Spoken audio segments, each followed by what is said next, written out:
আসসালামু আলাইকুম। কোকোই তাফরুজা ব্লগ চ্যানেলে সবাইকে স্বাগত জানিয়ে আবারও শুরু করছি আজকে নতুন ভিডিও। এই রমজানে ইফতারে প্লেটে যদি এরকম একটা আলুর পাকোড়া থাকে তাহলে কিন্তু দেখবেন সবাই পছন্দ করবে। এছাড়াও বিকালের নাস্তাতে ঝটপট তৈরি করা যায় এই সহজ আলুর পাকোড়া। ঘরে যদি শুধু আলু আর ডিম থাকে তাহলে কিন্তু খুব সহজেই তৈরি করে নিতে পারবেন এই সহজ মজাদার নাস্তাটা।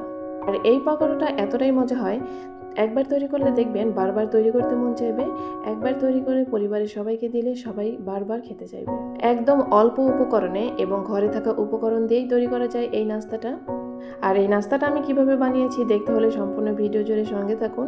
ভিডিওটি স্কিপ করবেন না, স্কিপ করে দেখলে কিন্তু অবশ্যই কোনো কিছু মিস করবেন। এই আলু পাকোড়া বানানোর জন্য এখানে আমি নিয়েছি 3টা আলু, মাঝারি সাইজের। আলুগুলো কুচি করে কেটে নিয়ে ভালো করে ধুয়ে নিচ্ছি।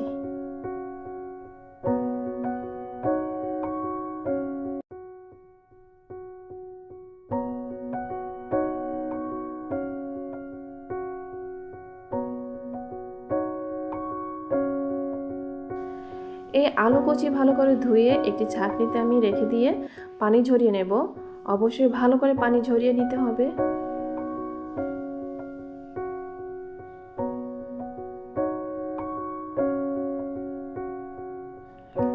ছাঁকনি থেকে আলুগুলো একটা বাটিতে আমি নিয়ে নিয়েছি। এখন আমি সব ধরনের উপকরণ মিশাবো এর সঙ্গে। এর জন্য এখানে আমি নিয়ে নিয়েছি কর্নফ্লাওয়ার। কর্নফ্লাওয়ার এখানে আমি নিয়েছি 5 চা চামচ।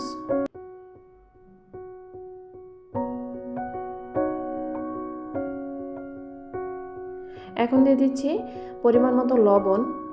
এখানে আমি হাফ টিস্পুনেরও অনেক কম নিয়েছি লবণ। দিয়ে দিলাম ভাজা জিরার গুঁড়া। আর এখানে আমি সাদা এবং কালো গোলমরিচ নিয়েছি। 10 থেকে 12টি গোলমরিচ নিয়েছি। আর নিয়েছি শুকনা মরিচ। শুকনা মরিচ আমি তেলে ভেজে তারপরে ঠিক এভাবে ক্রাশ করে নিচ্ছি।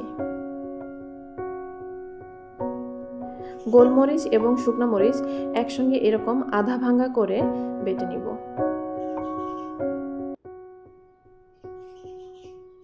এখন এগুলো আমি আলুর মধ্যে দিয়ে দিব।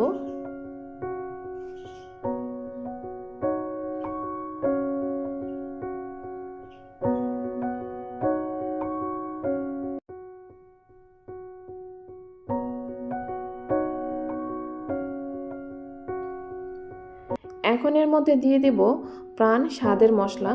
যে মশলাটা আমরা সবজিতে দেই সেটাই এর মধ্যে দিয়ে দিলাম। এই মশলাটা দিলে কিন্তু পাকোড়ার স্বাদটা অনেক গুণে বেড়ে যায়। এখন সব কিছু ভালো করে একসঙ্গে মাখিয়ে নিব।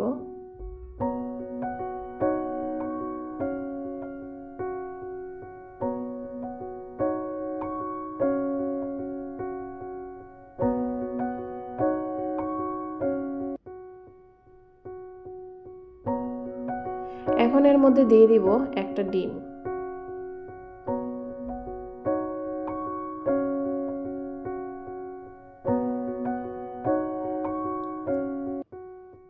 ডিম দিয়ে ভালো করে মেখে নিব।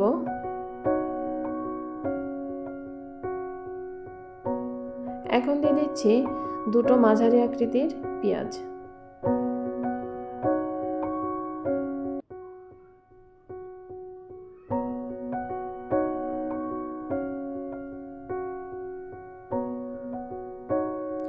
মাখানো হয়ে গেছে। এখন চলে যাব চুলোয়। চুলোয় প্রথমে একটি কড়াই বসিয়ে দিয়েছি। তাতে দিয়েছি তেল। তেল কিছুটা গরম হয়ে আসলে এর মধ্যে আলুর পাকোড়াগুলো দিয়ে দিব।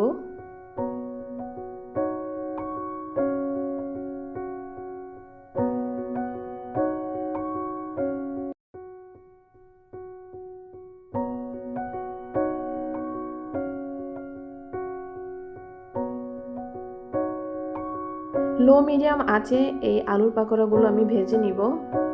ভিডিওটি দেখতে দেখতে যারা এই পর্যায়ে এসেছেন, ভিডিওটি যদি ভালো লেগে থাকে অবশ্যই লাইক, কমেন্ট, শেয়ার করবেন। আর যারা আমার চ্যানেলে নতুন, এরকম রেসিপি কোয়ালিটির অনেক ভিডিও পেতে আমার চ্যানেলটি আপনারা চাইলে সাবস্ক্রাইব করে রাখতে পারেন, যেন কোনো ভিডিও আপলোড করলে আপনাদের কাছে নোটিফিকেশন পৌঁছে যায়।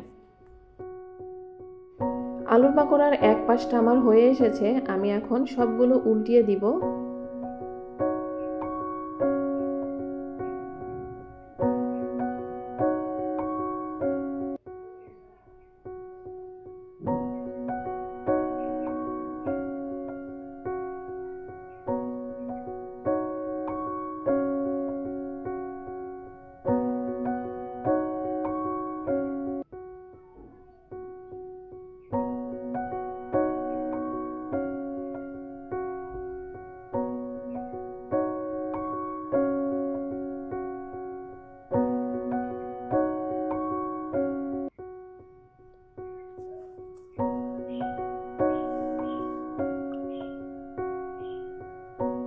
রমজানে আপনারাও চাইলে এভাবে আলুর পকোড়া তৈরি করতে পারেন।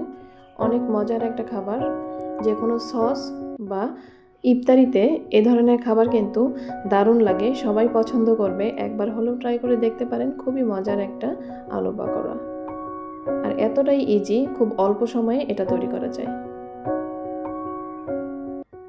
হাতে সময় কম থাকলে ঝটপট এ ধরনের খাবার তৈরি করতে পারেন, যে কোনো সময়, বিকালের নাস্তা বা যে কোনো সময়।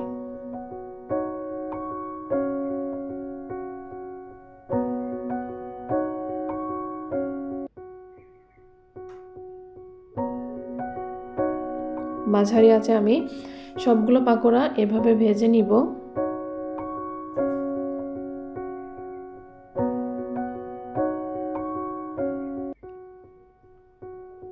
পাকোড়াগুলো কিন্তু হয়ে এসেছে। গরম অবস্থাতে এই পাকোড়াগুলো অনেকটাই নরম থাকে, কিন্তু যখন কিছুটা ঠান্ডা হয়ে আসবে তখন মুচমুচে হয়ে যাবে।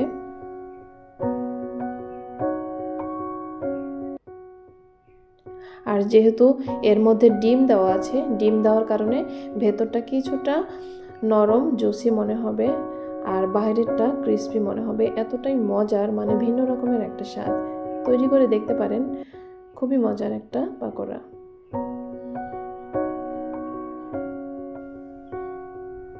এই তো আমি একটা প্লেটে নিয়ে নিয়েছি। অবশ্যই টিস্যুর উপর রাখতে হবে, কারণ এটা যেহেতু তেলে ভাজা, টিস্যুর উপর রাখলে তেলগুলো চুষে নেবে। তো এই তো ফাইনালি লুকটা এরকম এসেছে।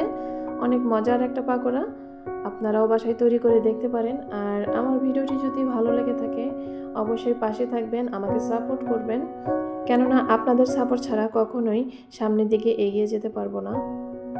তো এই তো আমি একটা পাকোড়া ভেঙে দেখাচ্ছি। তো দেখেই হয়তো আপনারা বুঝতে পেরেছেন কেমন হয়েছে। তো ভিডিওটি এই পর্যন্তই। সবাই ভালো থাকবেন, সুস্থ থাকবেন। আল্লাহ হাফেজ।